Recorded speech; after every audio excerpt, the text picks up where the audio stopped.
இந்திய தொலைத்தொடர்புத்துறை கொண்டு வந்துள்ள புதிய பாதுகாப்பு விதிமுறைகளின்படி மார்ச் 1, 2026 முதல் மெசேஜிங் செயலிகள் இயங்கும் முறையில் முக்கிய மாற்றங்கள் செய்யப்பட்டுள்ளன. அதன்படி இனி வாட்ஸ்அப், டெலிகிராம் போன்ற செயலிகள் உங்கள் மொபைலில் இயங்க வேண்டுமானால் அந்த எண்ணுக்குரிய சிம் கார்டு கட்டாயமாக அதே மொபைலில் இருக்க வேண்டும்.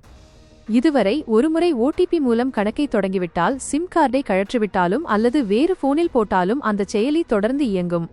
ஆனால் இனிமேல் சிம் கார்டு அந்த போனில் இல்லையென்றால் செயலி வேலை செய்யாது.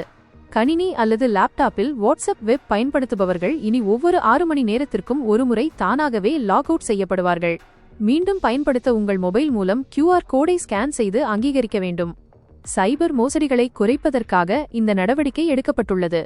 குறிப்பாக இந்திய எண்களை ஒருமுறை பெற்றுக்கொண்டு வெளிநாடுகளில் இருந்து கொண்டு மோசடி செய்பவர்களை தடுக்க இது உதவும் என்று அரசு தெரிவித்துள்ளது.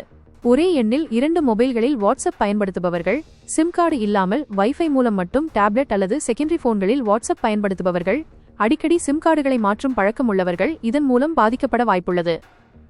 தேசிய பாதுகாப்பு மற்றும் டிஜிட்டல் மோசடிகளை தடுப்பது மிக முக்கியம் என்பதால் இந்த விதிகளில் எந்த மாற்றமும் இல்லை என்றும் இதற்கான காலக்கெடு நீட்டிக்கப்படாது என்றும் மத்திய அமைச்சர் ஜோதிர் ஆதித்யா சிந்தியா தெரிவித்துள்ளார்.